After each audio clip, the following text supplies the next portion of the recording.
Digo, en el siglo XIV. Así que ahora la cápsula de Luzma es sobre el comercio árabe y el subsahariano, porque aunque no lo crean, era muy, muy activo. Bueno, este es el Sahara. Fíjense qué impresión. Sahara quiere decir desierto, entonces cuando decimos desierto del Sahara, decimos desierto del desierto. Quiere decir gran desierto.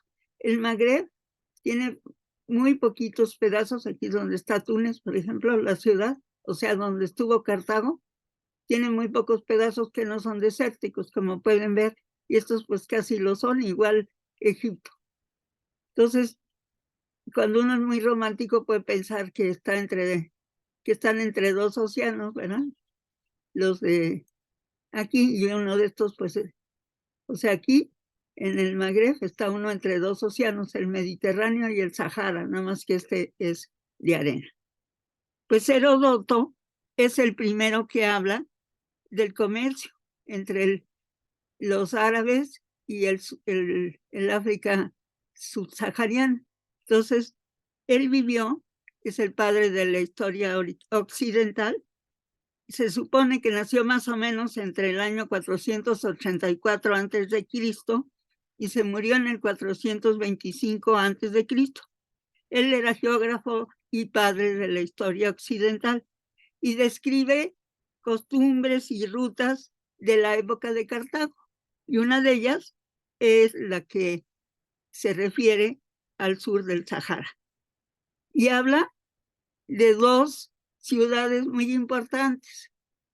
Sigilmasa, que es la puerta de entrada al Sahara, si viene uno del norte, y Tombuctú, que es la puerta de salida, digamos, o al revés, de Mali a Marruecos. Entonces, estamos hablando de antes de Cristo y él lo está describiendo. Entonces, es un comercio de verdad de vieja data, aunque en el siglo XIV se intensifican las relaciones entre las dos Áfricas y empieza un movimiento de conversión del Islam a la gente del sur del desierto. Y ahí encontré que iban muchos comerciantes y gente del sur hacia el norte, sobre todo a Egipto, porque resulta que como los musulmanes son muy activos en materia de conversión, no convierten a gente de religión de libro a menos que esa gente quiera, o sea, los que tienen la Biblia, que son los judíos y los cristianos, en ese tiempo todavía les recuerdo que cristianos, ya estoy hablando del siglo XIV, cristianos y católicos todavía es lo mismo. Entonces, convertían a todos los africanos que podían del sur y ellos tenían que ir a hacer su peregrinación una vez en la vida a la Meca, y entonces Egipto estaba lleno de personas del sur bueno, no lleno, pero era muy visitado por personas del sur del Sahara y había embajadas comerciales y demás. O sea que empezó a haber una actividad bastante intensa. Bueno, en ese entonces aparece un personaje que yo no tenía la menor idea de su existencia, pero que también fue importantísimo, que se llamó Mansa Musa I. O sea, Mansa el rey, entonces el rey Musa I. Se calcula que nació en 1280 y murió en 1337. Él era un hombre muy rico, gobernante del imperio de Mali, o sea, esta parte de aquí, su capital era Tombuctú, y se supone que es el hombre más rico de la historia. Dejó una gran huella. Hizo de Tombuctú una ciudad culta, llena de universidades, bibliotecas y mezquitas. Mucho de eso todavía existe. Y había un proverbio que describía la situación. La sal viene del norte, el oro del sur y la plata de la tierra del hombre blanco. Pero la palabra de Dios y los tesoros de la sabiduría solo se pueden encontrar en Tombuctú. Y eso se debe a Mansa Musa. Era muy devoto musulmán. ¿Se acuerdan que les platiqué del Atlas de catalán? Bueno, pues este está en el Atlas de Cataluña, o sea que imagínense la importancia del señor. Pues resulta que, como buen musulmán, tenía que cumplir con el precepto islámico de ir a la Meca. De Tombuctú a la Meca, ahora hay 7.586.6 kilómetros, pero en su tiempo, no sé por qué todos los historiadores consignan que había 6.500. De todas maneras, es muchísimo. Su recorrido lo hizo muy famoso en todos lados, en especial en Egipto. Y regresó a Tombuctú hacia 1325. Así que se echó un año. Y luego provocó una situación terrible, verán, porque resulta que se hizo acompañar por 60,000 hombres y 12,000 mujeres. Esta es una representación de su peregrinación muy, o sea, posterior obviamente, pero más o menos como de 1500 y pico, 1600, así que todavía estaba reciente, digamos. Cada persona que iba llevaba una barra de oro de 4 libras de peso. Llevaban vestidos de seda, casi todos iban a caballo, aunque también iban 80 camellos. Y depende de la versión que uno consulte, cada camello llevaba entre 50 y 300 libras de polvo de oro. Musa se dedicó a regalar oro a todos los pobres que se cruzaron en su camino. Todos los viernes rezó el Salat en una mezquita y además financió construcción de muchas, en donde no había, les financiaba su mezquita y pagó en oro todo lo que compró. Además hizo donativos en las ciudades que visitó, sobre todo el Cairo, Medina, y la Meca. Como vimos, uno del Cairo se va a la Meca. Bueno, se va por aquí, todavía en su tiempo obviamente no está el canal de Suez, entonces cruza por ahí, baja a Medina, y acuérdense que Medina es tan importante para los musulmanes que el tiempo empieza a contar, sus siglos empiezan a contar de que Mahoma emigró a Medina, o sea que es fundamental en su historia. Y luego de Medina llegó a la Meca y luego va de regreso. Bueno, entonces resulta que esa distribución de oro, así tan repentina y masiva, desquició la economía. Y ahí provocó una inflación terrible. Y entonces, para corregir el mercado, lo que hizo fue prestar a un elevado interés todo el oro que pudo conseguir en el Cairo.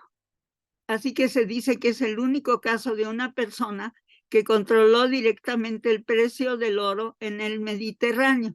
Fíjense, esta es una de las mezquitas que hizo Mansa Musa. Esta es una foto del siglo XIX y esta es una contemporánea. Todavía existe. Es impresionante. Y parece ser que hay muchas de las que él construyó todavía. Bueno, mucho menos, aquí hay otras alusiones, ya no a su caravana, sino a que veamos cómo eran más o menos las caravanas árabes que cruzaban el Sahara. Debe de haber sido bastante difícil hacerlo, pero pues eran buenos comerciantes. En el siglo XIV, recordemos que se volvió a abrir la ruta de la seda porque desde el 13, los mongoles empezaron a dominar todo esto, incluyendo China, y entonces la reabrieron.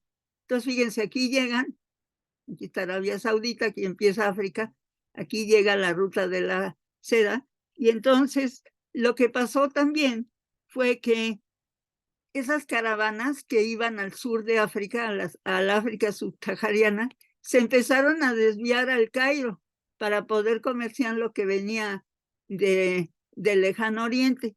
Y eso afectó muchísimo la economía del Magreb, porque el pago de impuestos, digamos, o de tributos con las cosas que venían de la parte sur del continente era mucho más elevado que lo que traían del Lejano Oriente, bueno, que compraban en Egipto, y entonces las finanzas públicas se vieron muy afectadas.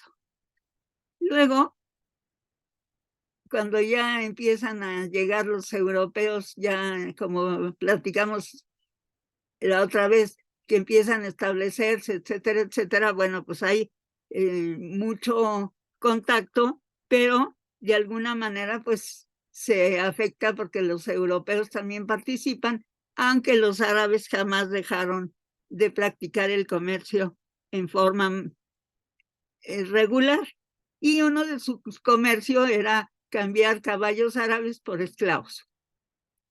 Desde luego, los esclavos que podían llevar los árabes eran mucho menos y su forma de negociar no se parece para nada a la que van a tener los europeos después. Aquí hay un mercado de esclavos del siglo XIV y aquí hay una imagen del mercado de esclavos cuando ya son los europeos los que lo manejan.